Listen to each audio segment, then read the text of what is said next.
Hello, everyone. Phil Turek here, Martians on Earth. Today, I want to talk about alloparents, something I learned in a recent article.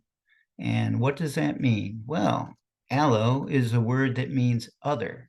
So, alloparents refers to the task of bringing up a child. I have not raised a child myself, although I taught for 30 years.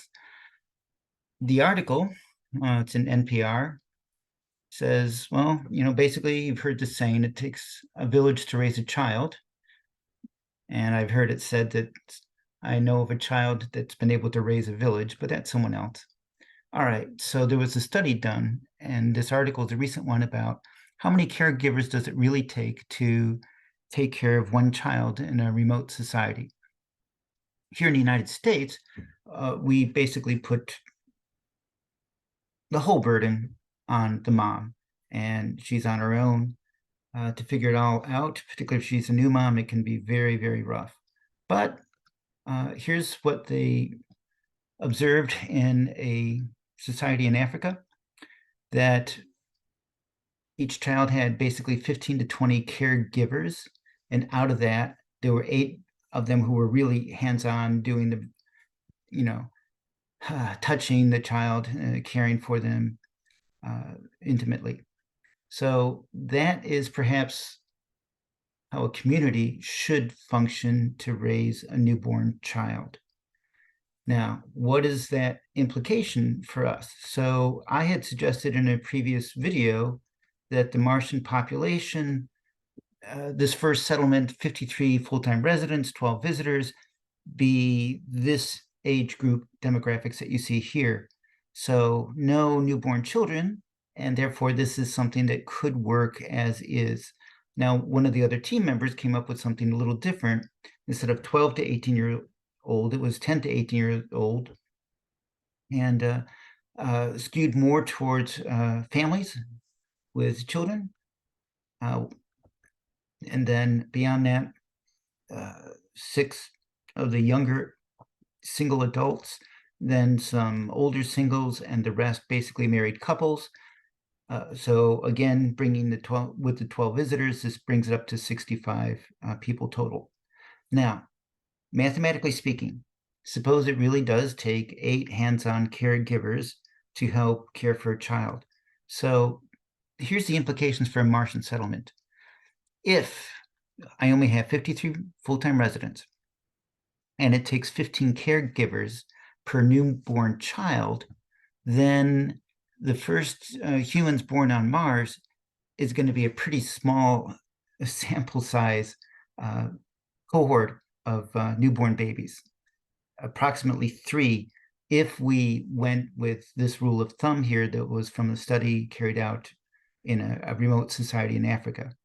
So what they had observed was about 60% of the care came from the mom, only about 6% from the dad, and then 36% came from the other parents in the community who helped care for this child. So that's food for thought for this week, that I guess I would add a few more, reminders. No human has ever been born in space. No known pregnancy has been in space for a human being. There are a lot of people who are very fearful that humans can even reproduce successfully in space. And Mars is not space. Mars is a planetary surface with 3/8 of Earth's gravity. There are technological solutions that can be engineered if need be.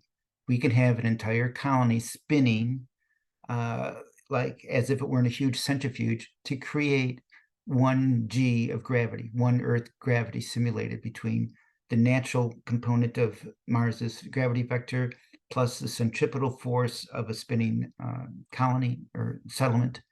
And between the two, it can be done. There is an article I remember reading in the British Interplanetary Society, Journal of the British Interplanetary Society, working out the mathematical shape and size and dimensions for such a settlement. So it can be done, but I'm going to just stay optimistic for now and say, look, whether we need that technology in place or not, sooner or later, for human civilization to expand out into this huge universe, there will be reproduction and births in space and on planetary surfaces. So for this little settlement that we're brainstorming about with my group, I'm not imagining that a pregnant woman can launch from Earth safely at this time, given that we use rockets to do it.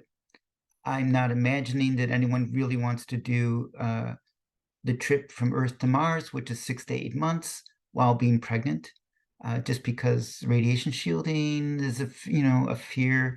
It would need extra shielding for a pregnant woman, and that can be done. Ramtapathy's concept comes to mind. Electrostatic radiation shields. Landing on Mars by a pregnant woman is probably something that people are going to refrain from doing for quite a while. So conception would take place on the surface of Mars, and then 9 months and newborn babies. So for a very small colony, it would be, well, if we do it American style, the way we do it in the United States, it's on the woman. She gets to deal with the newborn baby and let it drive her insane. If we do it the way a civilized society did it, demonstrated in Africa, then there's a bunch of caregivers who step in. And it's not just, immediate family, it's the grandparents or something. It's the community. So it does take a village to raise a child. Here's the estimate of how large a village has to be per child. Now, as the child gets older, there's a reference to another article that's studied about, well, okay, when you have a group of children and you let them play together, that's a good thing. You don't need quite as much parental supervision per child anymore, right? You got one person sort of keeping an eye on the whole gang. So that's my food for thought for now. Here's the references to the article and where I got that baby image from, someplace online. That's it for now. Have a good week.